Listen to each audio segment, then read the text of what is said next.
ప్రియమైన దేవుని బిడ్డలారా, 430 సంవత్సరాలు వాళ్ళని మరి బానిసులుగా మరి వాళ్ళని చేస్తూ వాళ్ళని అనేక రకాలుగా హింసిస్తున్నటువంటి ఆ దినాలలో దేవుడైన యెహోవా ఇశ్రాయేలుల మొర విని, వాళ్ళ మూలుగులు విని ఇశ్రాయేలీయులను విడిపించడానికి, ఐగుప్తు దేశంలో నుండి వారిని విడిపించడానికి దేవుడైన యెహోవా మరి ఒక వ్యక్తిని పిలుచుకొని, ఒక వ్యక్తిని కోరుకొని, ఆ వ్యక్తిగా చెప్పబడుతున్న మోషేను మరి ఐగుప్తు దేశానికి పంపిస్తాడు. ప్రియమైన దేవుని బిడ్డలారా, ఐగుప్తు దేశంలో ఉన్న ఇశ్రాయేలీయుల్ని దేవుడు విడిపించడానికి ఒక వ్యక్తిని కోరుకొని వాళ్ళని విడిపిస్తాడు.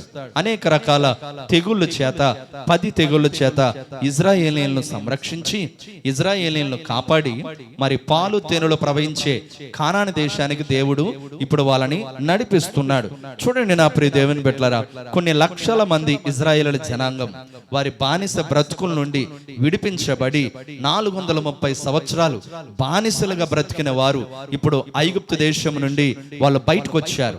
ఐగుప్తు దేశం నుండి వాళ్ళు బయటకు రాగానే వాళ్ళు పిల్లలు, పెద్దవాళ్ళు, యవనస్తులు, నడి వయసు కలిగిన వాళ్ళు, ముసలి వయసు కలిగిన వాళ్ళు, చాలా మంది, కొన్ని లక్షల మంది జనము ప్రియమైన దేవుని బిడ్డలారా ఐగుప్తు దేశం నుండి వాళ్ళు బయటకు రాగా వాళ్ళకు మొట్టమొదటిగా వాళ్ళకు ఎదురైన సందర్భాన్ని మనం చూస్తే సముద్రం ఎదురైంది. ఏమెదురైంది? సముద్రం ఎదురైంది. సముద్రం దగ్గరికి రాగానే ఇశ్రాయేలు ప్రజలు వాళ్ళ ప్రయాణాన్ని ఆపేశారు. ప్రియమైన దేవుని బిడ్డలారా, సముద్రం దగ్గరికి రాగానే వాళ్ళ ప్రయాణం ఆగిపోయింది. సముద్రం ఎదురుగా ఉంది. సముద్రాన్ని ఎవరు దాటగలరు? సముద్రాన్ని ఎవరు దాటి ఈ గట్టు నుండి ఆ దిక్కుకి ఎవరు వెళ్ళగలరు? ప్రియమైన దేవుని బిడ్డలారా, సముద్రము దగ్గరికి రాగానే వాళ్ళ ప్రయాణం ఆపేశారు. వాళ్ళ అడుగులు ఆగిపోయినాయి. వాళ్ళ ఆలోచనలు ఒక్కసారిగా మారిపోయినాయి. వాళ్ళ మనస్సులు మారిపోయినాయి. సముద్రం దగ్గరికి రాగానే వాళ్ళు ఒక్కసారిగా ఉలిక్కిపడుతున్నారు. మరలా వెనక్కి తిరిగి ఇశ్రాయేలీలు ఐగుప్తీయులను చూస్తుండగా, ఐగుప్తీయులు ఇదిగో ఫరో రాజు గుర్రపు రథాలతో, ప్రియమైన దేవుని బిడ్డలారా, రథాలను వెంట పెట్టుకొని ఇశ్రాయేలీయులను పట్టుకోవటానికి ఐగుప్తీయులేమో బయలుదేరారు. వెనక చూస్తే సైన్యం, ముందు చూస్తే ఏముంది? వెనక చూస్తే సైన్యం, ముందు చూస్తే సముద్రం. దేవునికి ఒకసారి స్తోత్రం చెప్పండి, హల్లెలూయా. కాస్త 2 చేతుల పైకి చెప్పండి, హల్లెలూయా. వెనక చూస్తే ఏముంది? సైన్యం, ముందు చూస్తే సముద్రం. వెనక్కి వెళ్తేనేమో సైన్యం పట్టేస్తారు, ముందుకెళ్తేనేమో సముద్రాన్ని దాటి వెళ్ళలేము, సముద్రాన్ని దాటుకుని వెళ్ళలేము. ఇటు ముందు చూస్తే ప్రమాదం, వెనక చూసిన ప్రమాదం అని ఇశ్రాయేలీయులు ఒక్కసారిగా ప్రియమైన దేవుని బిడ్డలారా వెనకున్నటువంటి సైన్యాన్ని చూచి మిక్కిలి భయపడిపోయారు.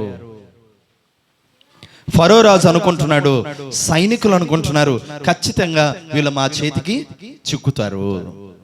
సముద్రాన్ని వీళ్ళు దాటలేరు, సముద్రాన్ని దాటి వీళ్ళు ముందుకెళ్ళలేరు. ఖచ్చితంగా వీళ్ళు మా చేతికి చిక్కవలసిందే, ఖచ్చితంగా వీళ్ళు మా చేతిలో పడిపోతారు, వీళ్ళని మేము ఖచ్చితంగా చంపివేస్తాము, లేకపోతే ఐగుప్తు దేశానికి తీసుకుని వెళ్ళిన వీళ్ళని బానిసలుగా మరలా పెట్టుకుంటాం. వీళ్ళు ఓడిపోయారు, వీళ్ళు మా చేతికి చిక్కారు, వీళ్ళ పని అయిపోయింది అని వాళ్ళు ఫరో రాజు, అలాగే సైనికులు, అలాగే శత్రువులు, సైన్యం, వీళ్ళందరూ అనుకుంటున్నారు. ప్రియమైన దేవుని బిడ్డలారా, ఇశ్రాయేలీలు మేము ఖచ్చితంగా శత్రువులకి చిక్కేస్తాము, ఖచ్చితంగా మేము ఫరో రాజుకి చిక్కేస్తాము, మరలా మేము ఐగుప్తు దేశంలో బానిసలుగా వెళ్ళిపోతామని వాళ్ళందరూ కూడా ఆ సైన్యాన్ని చూచి భయపడిపోయారు, సముద్రాన్ని చూచి భయపడిపోయారు. ప్రియమైన దేవుని బిడ్డలారా గమనించండి, ఇశ్రాయేలు ప్రజల్ని దేవుడైన యెహోవా పాలు తేనెలు ప్రవహించే కనాను దేశానికి నడిపించబోయే ముందు ఎర్ర సముద్రం దగ్గరకు వచ్చేటట్టుగా దేవుడే చేశాడు. ఎందుకనో అంటే ఎర్ర సముద్రం దగ్గరకు రాగానే వీళ్ళు ఎర్ర సముద్రాన్ని చూస్తారా, నన్ను చూస్తారా? చూడండి, ఇటు ఎర్ర సముద్రాన్ని చూసి వీళ్ళు కలవరపడతారా, లేకపోతే సంరక్షించిన నేను ఐగుప్తు దేశంలో తెగుళ్ళ ద్వారా, అద్భుతాల ద్వారా, సూచక్రియల ద్వారా, మహత్కార్యాల ద్వారా ఇదిగో ఇశ్రాయేలును రక్షించిన నేను ఇదిగో ఈ సముద్రం నుండి రక్షించలేనా? వెనకొస్తున్న ఫరో సైన్యము నుండి రక్షించలేనా? వీళ్ళు నన్ను చూస్తారా, వీళ్ళు సముద్రాన్ని చూస్తారా అని దేవుడు ఇశ్రాయేలీయులనేమో పరీక్షిస్తున్నాడు. దేవునికి ఒకసారి స్తోత్రం చెప్పండి, హల్లెలూయా. ఎంత ప్రేమో నాపై యేసయ్యా, నేను ఎలాగ వివరింప కననయ్యా. ఎంత ప్రేమో నాపై యేసయ్యా, నేను ఎలాగ వివరింప కలనయ్యా. పెంట కుప్పలలో పాడండి.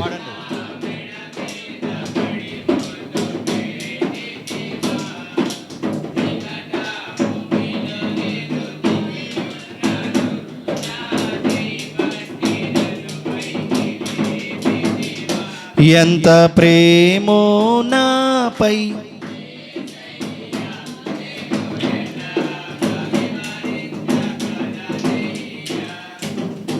బోలో క్రీస్తు మహారాజ్కి.